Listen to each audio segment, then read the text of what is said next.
some of the steam of the punch, but still, Roach leaned with right. He took a knee. He took a knee. Definitely my fault. Definitely my fault. It's all right. You know what I mean? You live and you learn. I definitely could have. That was on me, too. That was on me for sure. Gervonta, Tank Davis, and Lamont Roach Jr. ended in chaos, with the judges scoring a majority draw, a result that sparked immediate outrage. While one judge scored the bout 115 to 113 in Davis' favor, the other two saw it deadlocked at 114 to 114. However, the numbers on the scorecards barely scratched the surface of the controversy. The defining moment came in round 9, when Roach Jr., fighting with calculated aggression, landed a sharp jab that grazed Davis's left eye. Success here for Roach in round 7. And yet only landing him by 3 thus far. Davis ripping that right hand, and then Roach rips a left hook to the body. Good stuff here in round.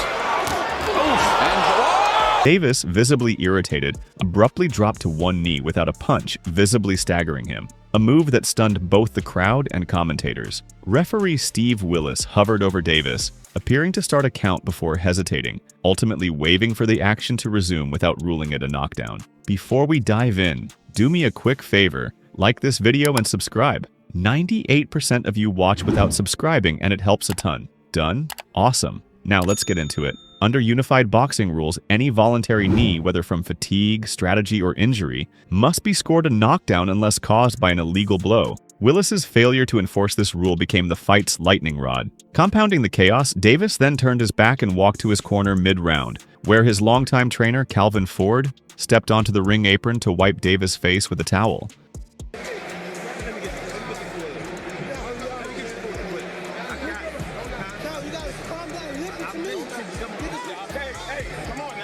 A blatant violation of regulations. Fighters are prohibited from receiving corner assistance outside of designated breaks, and referees are required to deduct points or even disqualify a boxer for such infractions. Willis issued no penalty, allowing the fight to continue as Roach Jr. protested in frustration. Post-fight replays revealed Davis's knee was a reaction to Roach's jab, not an accidental slip or foul, intensifying scrutiny. Analysts dissected the sequence frame by frame, noting Davis's lack of visible impairment and his swift return to aggressive fighting in the following rounds. Davis! Boom.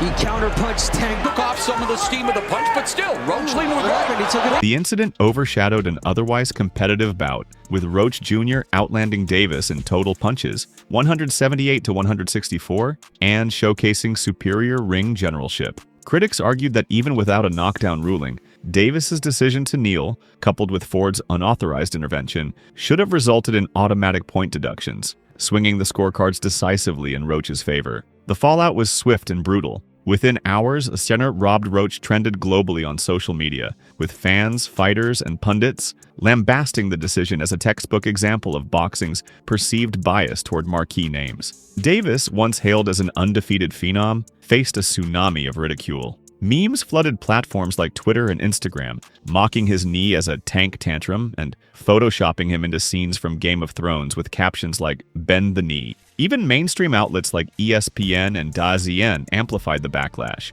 with analyst Teddy Atlas calling the decision a stain on the sport's credibility. Tank Davis, GTD, and I don't mean got the draws, went up against Lamont Roach. Let me tell you something. Tank got spanked. Roach should have won. And Tank even dropped to his knee.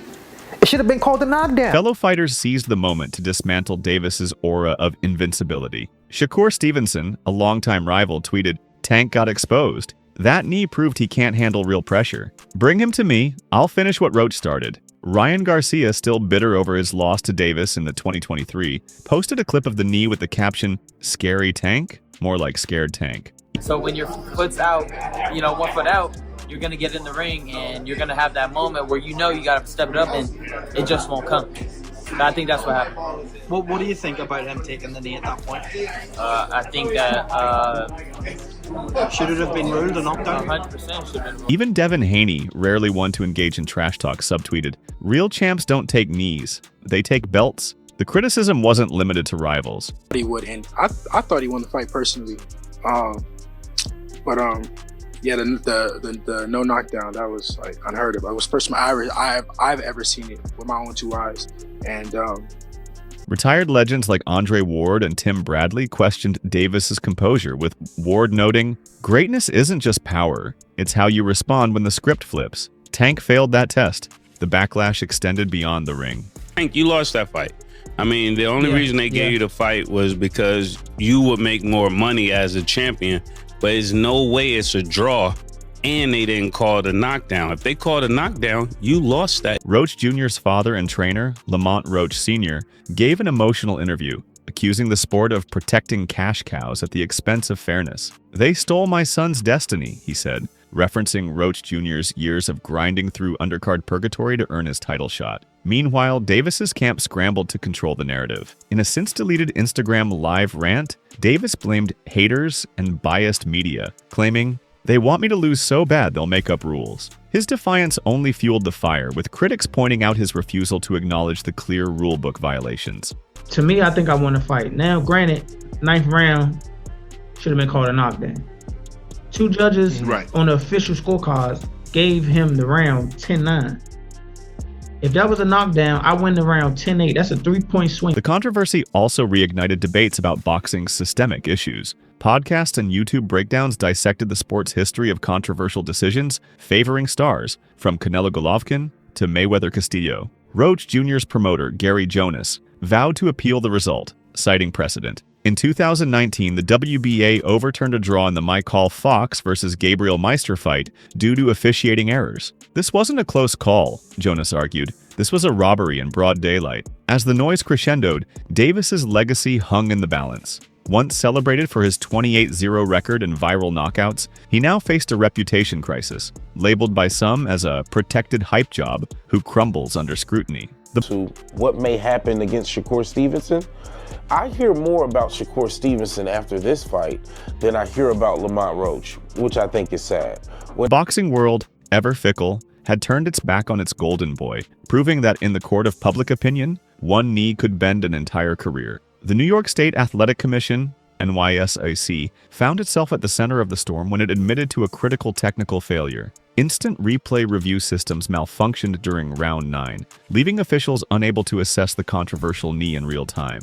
This revelation sparked fury, as the replay system, a safeguard installed to prevent precisely this kind of controversy, was rendered useless when it mattered most. Under NYSAC protocols, referees can request replay reviews for disputed knockdowns or fouls, but the footage must be delivered within 90 seconds of the incident. In this case, a server connectivity issue prevented the commission from accessing the video feed, forcing them to rely solely on Steve Willis's split-second judgment.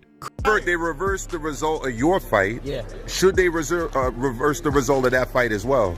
Just depends. Like if that changes the whole fight, if that gives Roach a victory, give him the victory. That's how you keep the integrity of the sport, right? That's why they suspended me, right? To keep the integrity. Critics lambasted the explanation as flimsy, with boxing historian Larry Merchant quipping, "In the age of SpaceX, we can't stream a video clip. This isn't incompetence, it's negligence." Willis, a veteran referee with over 30 high-profile bouts under his belt, faced unprecedented scrutiny. A leaked cell phone video recorded outside a Brooklyn diner hours after the fight showed Willis being ambushed by an angry fan demanding answers. "Why'd you let Tank cheat?" the fan shouted, referencing Ford's mid-round towel intervention. Willis, visibly rattled, repeatedly deflected. "I can't speak on that." The clip went viral, with fans dissecting his body language, averted eyes, nervous laughter, as tacit admission of guilt. Former referee Joe Cortez weighed in, stating, "A ref's job isn't done when the bell rings. You owe the public clarity."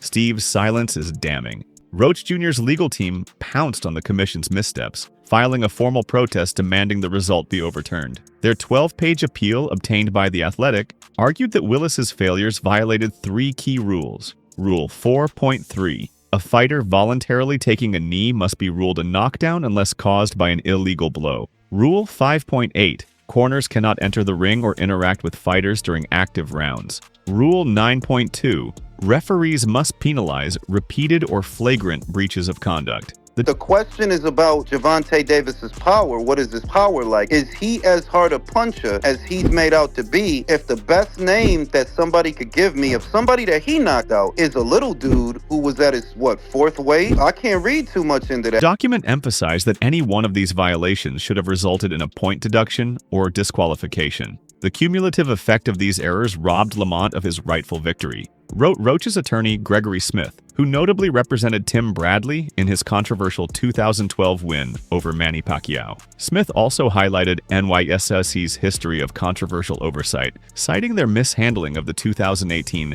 Daniel Jacobs versus Sergey Derevianchenko scorecards, where a judge admitted to miscalculating mid-fight. The backlash reached nuclear levels when Canelo Alvarez, boxing's biggest star, eviscerated Davis during an appearance on The Breakfast Club. Did Gervonta Davis take a knee, and should he have been deducted a point and in the end lost that fight to Roach, in your opinion? Yeah, in my opinion, it was a draw. He take a knee, and plus the corner go up. He take a knee? That's a 10-8 round minimum, Canelo said, leaning into the microphone. But the corner stepping in? That's disqualification, point blank. His co-host, Charlemagne Thagad, pressed him. So Tank got gifted a draw? Canelo smirked. You said it, not me. The interview sent shockwaves, with Canelo's words interpreted as a direct challenge to Davis's legitimacy. Devin Haney, rarely one to engage in drama, delivered a calculated blow during an interview with ESPN. I've never seen a fighter take a knee, get pampered by his corner, and walk away with a belt, he said,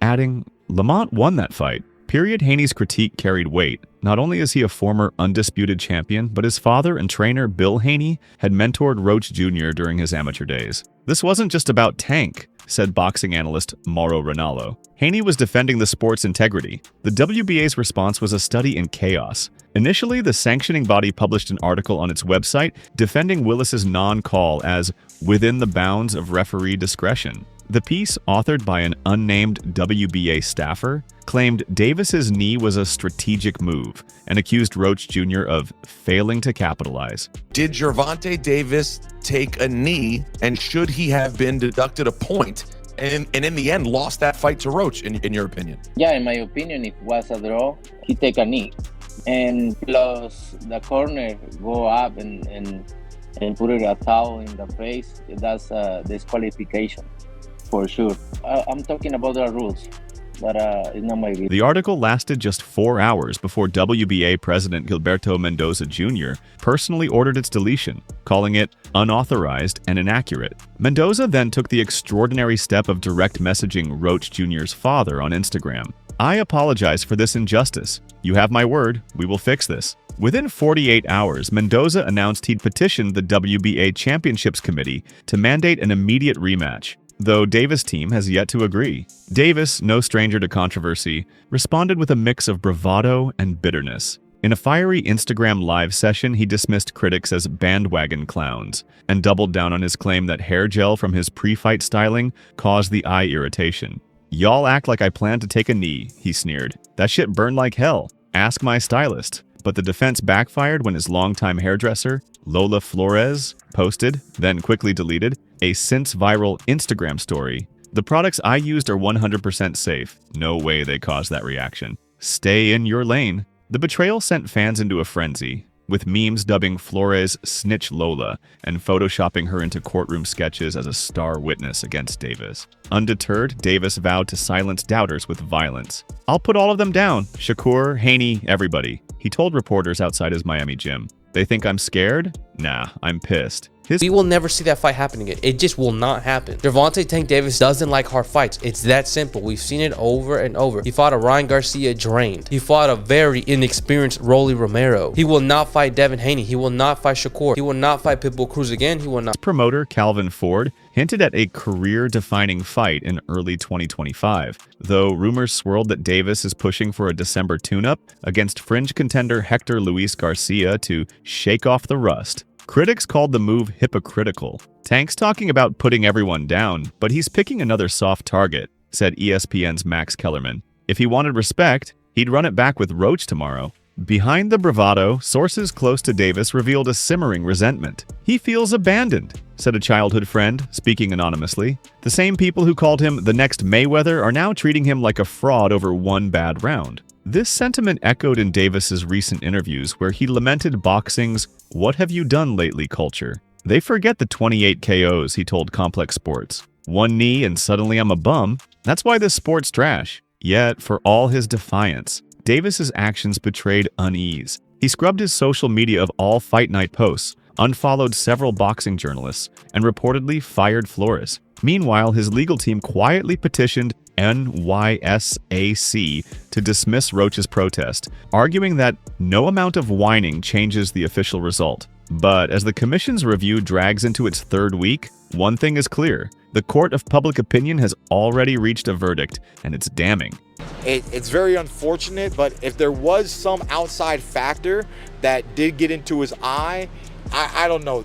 You're walking on a gray line, and that's when things aren't necessarily black or white. So it's a tough call, and you don't want. The controversy has ignited a firestorm over whether Gervonta Davis's entire legacy can be reduced to a single ill-fated knee. Once celebrated as boxing's boogeyman, a compact, explosive force with 28 knockouts in 30 fights, Davis now faces a narrative battle far fiercer than any opponent. Critics argue the Roach fight exposed a fatal flaw: Tank's inability to adapt when his power doesn't dominate. He's a Ferrari with no steering wheel, quipped former champion Paulie Malignaggi. All gas, no grit. Supporters, however, dismiss the backlash as hyperbolic, pointing to his resume: wins over Rolando Romero, Isaac Cruz, and Ryan Garcia, where he showcased ruthless efficiency. One bad round doesn't erase a decade of dominance, argued promoter Lou DiBella. But in today's cancel culture era, it might as well. The debate mirrors boxing's history of defining legacies through controversy. Floyd Mayweather survived the robbery claims against Jose Luis Castillo in 2002,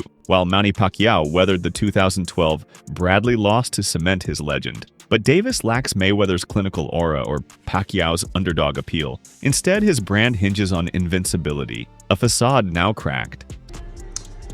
The New York State Athletic Commission makes a statement yesterday that they're going to be reviewing Tank Davis versus Lamont Roach, 9th round, knockdown, not a knockdown, whatever, to see what the social media metrics tell the story. Searches for Tank Davis knockout highlights dropped 40% post-fight, while Tank Davis knee meme skyrocketed 300%. Even his signature catchphrase, "I am the truth," has been co-opted by trolls, remixed into videos of him kneeling with audio clips of Willis stammering, "I can't speak on that." NYSAC's glacial-paced review has become a ticking time bomb. Insiders reveal the commission is dissecting 3 key elements: Willis's failure to rule the knee a knockdown, Rule 4.3; Calvin Ford's illegal corner intervention, Rule 5.8; technical replay failure, NYSAC Protocol 12.4. Legal experts speculate that overturning the result, though rare, is possible. In 2019, the WBA stripped Manny Robles III of a regional title after video evidence proved a wrongful stoppage. Precedent exists, said sports attorney Eric Gearson, but reversing a main event with Tank's star power? That's uncharted territory. If NYSAC rules against Davis, it could strip his WBA lightweight title, handing it to Roach retroactively, a move that would send shockwaves through the sport's economics. Tank's next purse would plummet, noted boxing financier Sam Katkoff. No network pays superstar money to a former champ. The specter of a rematch looms, but skepticism abounds. Davis's team has floated dates for late 2024, yet Roach's promoter, Gary Jonas, claims they've received radio silence. Sources close to Davis say he's pushing for a December redemption fight against Frank Martin, a heavy hitter with a suspect chin, a matchup derided as another soft target by critics. Meanwhile, Roach Jr., emboldened by public support, has dared Davis to meet him at 135 pounds without New York's training wheels. Match was signed. I signed for the immediate rematch when I signed for the first fight. Right. Just in case he lost or just in case it was a draw. So when you got a rematch clause, how long we take it? It's up to the A side and when they want to fight. So I'm thinking it's gonna be soon. I'm hoping it's gonna be soon. Let's say that. What is soon to you? When you say soon to me, I'm thinking a month. I'm thinking July. I'm thinking July. I'll fight him in a Walmart parking lot, Roach told The Ring. No ref, no judges, just hands. The fallout has reignited calls for sweeping reform. Advocacy groups like the Boxing Reform Alliance, BRA, are leveraging the incident to demand universal instant replay, mandatory tested systems in all commissions with independent tech oversight, referee accountability, public scoring of officials' performances and suspensions for critical errors, transparent judging, real-time release of scorecards after each round, a policy adopted in MMA but resisted in boxing. Prominent trainer Teddy Atlas launched a petition to audit NYSAC's finances, alleging systemic corruption. Where's the money trail? Atlas asked on his podcast. Did Tank's PPV clout influence their incompetence? The commission's $3.2 million annual budget, largely funded by promoter fees, has long faced scrutiny for conflicts of interest. The WBA's whiplash response, first defending Davis, then apologizing to Roach, has further eroded trust. President Gilberto Mendoza Jr., once a Davis ally, now faces internal pressure to resign. Mendoza's flip-flopping makes the WBA look like a puppet show, said former WBC President Jose Sulaiman. The scandal arrives as rival sanctioning bodies angle to consolidate power, with the IBF and WBC quietly lobbying promoters to abandon the WBA. Boxing's eternal paradox, its reliance on both raw authenticity and scripted spectacle, has never been more exposed. If I hit him with a little jab or whatever the case, oh, that ain't nothing. Or if he hit me, or if I block a shot, I was like, oh, too slow. Or, you know what I'm saying, stuff like that. For Davis, the road ahead is fraught. A sport that once worshipped his knockout power now questions his heart. For Roach, the injustice has minted him as a symbol of resistance. And for fans, the disillusionment is palpable. As YouTube analyst Tony Jeffries put it, we'll tune into the next Tank fight, but not because we believe, because we need to. In the end, the Roach-Davis debacle isn't just about a knee, a towel, or a malfunctioning replay. It's about whether boxing can survive its own myths, or if the next generation will finally demand a sport where glory isn't gifted, but earned. Alright guys, for the best updates on boxing news, moments, events, and actions, subscribe to Knockout Updates and turn on notifications to never miss out on quality content, and check out our other videos. Until next time, peace out.